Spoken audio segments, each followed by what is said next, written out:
헬로 에브리원. 안녕하세요. 월스트리트 파인더 김석환입니다. 최근에 고용 지표부터 시작을 해서 물가 그리고 실물 경제 지표까지 계속 바쁜 주간들이 계속 이어오고 있는데요. 다음 주도 역시 매우 중요한 일들이 부지기수인 것 같습니다. 바로 다음 주에 어떤 일정들이 있는지 바로 한번 알아보도록 하겠습니다. 자, 일단 다음 주에는 실적도 실적이지만 약간 정치적인 이벤트들이 좀 있습니다. 우선 월요일 날 미국이 휴장이거든요. 그런데 바이든 대통령이 유럽으로 날아갈 예정입니다. 그래서 폴란드를 일단 방문할 예정이라고 하니까요. 이거 좀 보셔야 될 것 같고요. 21일 날에는 러시아의 푸틴 대통령이 의회에서 국정연설을 할 예정이에요. 아무래도 요 주 후반부에 오게 되면 러시아가 우크라이나를 침공한 지 이게 1년이 되는 시점이기 때문에 어떤 메시지를 내는지 좀 주목을 해서 봐야 될 필요가 있을 것 같아요. 이거는 우리가 지금 보는 경제라든지 금융과는 큰 연관은 없긴 하지만 어찌됐건 정치적인 이벤트가 실제 경제에도 미치는 영향이 있기 때문에 잘 한번 보자라고 좀 말씀을 드리고 싶고요. 아시는 것처럼 주 후반에 가게 되면 지난주에 뮌헨 안보회의가 있었죠. 그거에 이어서 유럽 안보협력기구라고 하는 곳에서도 회의를 개최할 예정이다라고 보시면 되겠고요. 그리고 러시아가 이제 우크라이나 침공한 지 만 1년째 되는 날이 24일입니다. 그리고 이게 이 하루 전날인 23일 날이 아마 러시아인데요. 이게 조국 무슨 수호의 날이라고 해서 이게 또 의미가 있는 날이더라고요. 나름대로는 러시아 내부에서는 그렇기 때문에 이런 정치적인 일정들이 있더라라는 정도로 좀 챙겨보시면 좋을 것 같고요. 먼저 일정부터 했기 때문에 이외에 봐야 할 중요한 경제 관련한 일정들에서는 역시 수요일날 공개 예정인 FMC 회의록이 중요합니다. 자, 여기에서 왜 중요하냐면 지난 2월 1일 날 있었던 기자회견에서 파월 의장이 어떤 부분에 대해서 얘기를 했냐면 어떤 기자가 이걸 물어봤어요. 자, 피봇에 대해서 또는 금리를 올리는 데 대한 일시 중지와 관련해서 혹시 여기에 대한 논의가 있었느냐라고 이렇게 물어봤었거든요. 그런데 이거는 회의록의 내용이 담길 거니까 그때 한번 봐라 라고 얘기를 했고요. 또 하나가 있어요. 또 하나가 뭐냐면 지금 파월 의장이 얘기하고 있는 거는 슈퍼코어 인플레이션이라고 하는 게 있거든요. 뒤에서 보여드리겠지만 저희가 보통 이제 근원 인플레이션이라고 하면은 에너지, 음식 이걸 제외한 건데 거기에다가 지금 주택과 관련한 부분까지 제외를 한 인플레를 얘기하는 건데 그것들이 광범위하게 하락하고 있는지에 대한 확인이 필요하다라고 얘기를 했는데 어떤 것들을 그럼 중심적으로 봐야 되느냐라고 한 데 대한 질문에 대해서도 회의록을 한번 확인해 보세요 라고 얘기를 했거든요. 그래서 어떤 지표 또는 어떤 부분을 보는지 요걸 좀 회의록에서 잘 봐야 될 것 같다라고 말씀을 드리고 싶고요. 그리고 그 전후로 해서 월마트와 홈디포 대형 유통 소매업체예요. 이들의 실적 발표가 있습니다. 4분기 지금 기업들의 실적이 이제 거의 막바지에 와 있는데 나쁘지 않은 성적을 가지고 가고 있거든요. 근데 이런 소매업체들은 소비자들과 가장 최접점이 있기 때문에 어떤 결과를 내놓는지 봐야 될 것 같고요. 특히 더 중요한 거는 올해 어떻게 보세요라고 하는 이 가이던스가 매우 중요합니다. 가이던스에 대한 부분에 따라서 주가의 변동성도 커질 가능성이 있다는 점 참고하셔서 보시면 될 것 같고 목요일날 보게 되면 우리나라 금융통화정책회의가 예정이 되어 있습니다. 현재 우리나라 기준금리가 3.5%예요. 그런데 지금 시장에서는 조금 갈리는 경향이 좀 있긴 하지만 3.75%로 약 25bp 정도 인상할 가능성도 있다는 점까지 체크해 놓으시면 될 것 같고요. 또 하나 최근에 일본 중앙은행의 총재가 바뀔 예정이죠.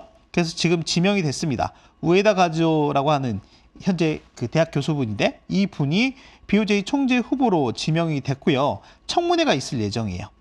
중요하죠? 네, 중요합니다. 왜냐하면 이분이 이제 결국에는 향후에 일본이 지금 유지하고 있는 YCC 정책이라든지 또는 양적 완화 이렇게 계속 유지할 거니? 라고 하는 부분. 지금 일본도 급하거든요. 물가가 4%대이기 때문에 상당히 좀 급한 상황에서 일본 중앙은행이 수장이 될 분의 생각이 어떤지 매우 중요할 것 같다라고 보시면 될 것 같습니다. 와, 다음 주 일정 빡빡하네요. 자, 경제지표단에서도 보면 특별히 볼만한 거는 일단 금요일 날 발표가 될 예정인 미국의 1월 PCE 물가 지수입니다. 그리고 개인 소득과 개인 소비가 어떻게 됐는지 좀 봐야 될 것 같습니다. 이거는 뭐 연준이 중요하게 보는 지표 중에 하나이기 때문에 그렇다라고 보시면 될 것 같고요. 일단 12월 기준으로 보면 PCE 물가 같은 경우가 전년 동월 대비 5% 정도였죠. YOY로. 그리고 코어 같은 경우에는 YOY로 한 4.4%였으니까 여전히 높은 수준에 있는 상황이다라고 보면 될 것 같습니다. 자, 좀 더 딥하게 가보도록 할까요? 2월 달 들어서 상당히 다양한 경제 지표들이 발표가 되고 있는 상황에서 그럼에도 불구하고 시장은 상당히 좀 견고한 모습을 좀 보이고 있거든요. 저희가 그러니까 고용도 상당히 서프라이즈하게 나왔어요. 그리고 소비자 물가 지수 같은 경우에도 이번에 좀 업데이트가 되긴 했었지만 생각보다는 그래도 나쁘지 않게 나왔다라고 평가를 하고 있고요. 이제 거기에다가 간밤에 발표된 소매 판매 같은 경우도 보면 지금 1월 달 기준으로 보면 전월 대비 3%나 이렇게 늘어나는 모습을 보였어요. 이거는 최근에 들어서 이 월간 변동폭만 본다라고 하면 상당히 큰 수준이라고 보시면 될 것 같습니다. 근데 이렇게 되다 보니까 시장에서는 계속 걱정했던 부분이 뭐냐면 야, 이러면 연준의 긴축 강도라든지 기조가 좀 더 강해질 수 있지 않을까라는 내용들이 나왔고요. 그러다 보니까 달러의 가치가 이렇게 올라가는 모습을 보였고요. 연초 위에 채권 흐름 정말 좋았죠. 그런데 국채 수익률이 덩달아서 이렇게 올라가는 모습을 보였습니다. 특히 2년물 국채금리 같은 경우에는 지금 4.6, 4.7 정도까지 올라와 있는 상황이고요. 10년물 같은 경우는 지금 현재 3.8% 수준까지 올라와 있어요. 물론 10년물 기준으로 보면 작년 10월, 11월에 4.3%까지도 가기도 했었죠. 여기에 비하면 아직까지는 그렇게 시장이 예민하게 반응을 하고 있지 않은 모습인 것 같다라고 저는 개인적으로 생각이 들었거든요. 그런데 그걸 미국 내 연준 이사 중에 한 명인 크리스토퍼 월러라고 하는 분이 지난주에 발언들을 하면서 이 내용을 얘기합니다. 미국 경제가 높은 금리에 잘 적응할 수 있다라고 언급을 해요. 결론적으로는 앞에서 이렇게 말씀드렸던 부분들이 그러네? 라고 지금 증명이 되고 있는 상황인 거죠.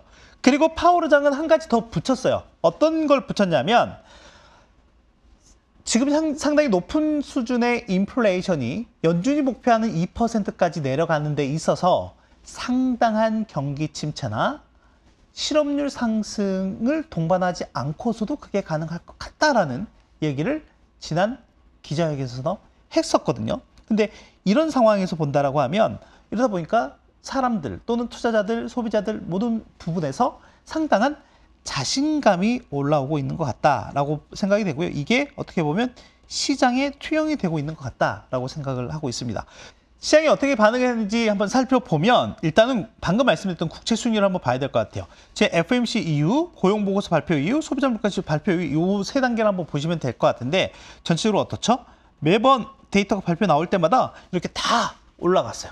전 주기에서 전체적으로 다 올라갔더라라고 보면 될 것 같습니다. 근데 이 올라가는 폭을 한번 살펴보시면 어찌됐건 단기가 장기보다 좀 더 높게 올라가는 모습을 좀 보였죠? 그러면서 10년물 또는 2년물 간의 이 장단기 금리 차가 약간 좀 심화되는, 역전폭 자체가 심화가 되는 모습이 좀 나타나기도 했었다라고 보시면 될 것 같고요.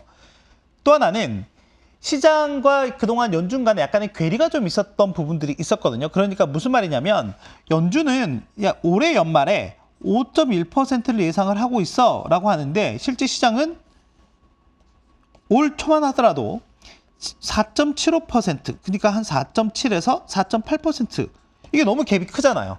이랬었거든요. 그래서 연준이 맞냐 시장이 맞냐 뭐 이런 얘기들을 했었던 상황인 거죠. 그런데 FOMC가 끝나고 나서 고용보고서와 소비자 물가가 발표가 되고 그리고 소매 판매 이런 데이터들이 발표가 되니까 이게 쭉 올라오게 됩니다. 이제 더 이상 연준과 시장 간의 시각차가 크게 존재한다라고 보기 어려운 수준까지 올라와 있고요. 지금 시장에서 보는 거는 이번 7월에 가게 되면 대략 5.2% 정도 수준까지 갈 수 있겠다라고 얘기를 하고 있는 상황입니다.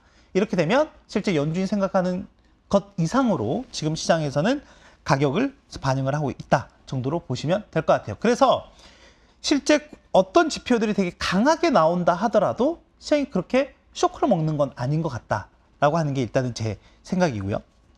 또 하나는 이번에 소비자 물가 지수에서 유심히 봤던 부분이 뭐냐면 파월 의장이 얘기했던 슈퍼코어 인플레이션과 관련한 부분입니다. 그러면 이 슈퍼코어 인플레이션이 뭐냐? 우리가 기본적인 이 헤드라인 인플레이션 같은 경우에는 뭐 전체 지수이죠. 근데 이 중에 코어라고 하는 거는 음식과 에너지만 제외를 하는 거고요.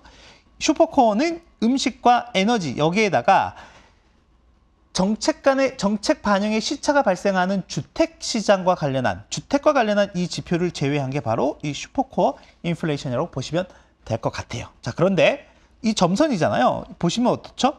이 점선이 이번에 뚝 떨어지는 모습을 보였거든요. 그런데 거기에는 약간 좀 휩소가 좀 있긴 합니다. 어떤 부분이냐면 여기에 메디컬 케어와 관련한 부분이 들어가요. 메디컬 케어와 관련한 부분이 들어가는데 이 메디컬 케어와 관련한 부분이 1월 달에는 전월 대비 마이너스 0.7%를 보였어요. 그래서 이게 좀 크게 기여를 한 바가 있습니다. 그렇기 때문에 향후에 업데이트 되거나 또는 수정되는 부분에 있어서 이게 이렇게 올라올 가능성도 있더라라고 하는 겁니다. 그래서 이번 한 번만 보고 판단 내리기에는 어렵다. 그래서 좀 더 이 추세적인 움직임을 봐야 할 필요가 있다라는 점을 말씀드리고 싶습니다.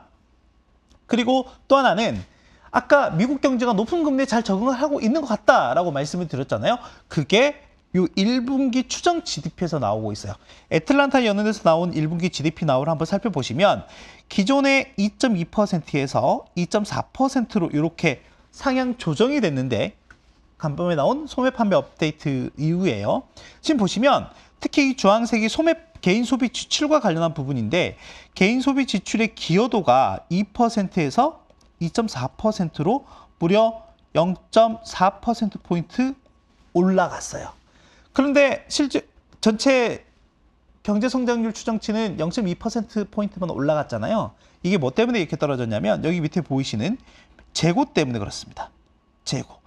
같이 발표된 뭐 기업들의 재고, 뭐 도매, 소매 관련한 재고들을 한번 살펴보니까 재고는 늘어갔고 또는 판매는 이렇게 줄어드는 모습들이 좀 나타나면서 전체적으로 재고 대 판매 비율이 이렇게 올라가는 모습을 좀 보이면서 이게 경제 성장에 약간의 마이너스를 감했다라고 보시면 될 것 같습니다. 근데 여기서 중요한 건 뭐다? 소비가 정말 강하네? 라고 하는 부분이다라고 보시면 될 것 같고요.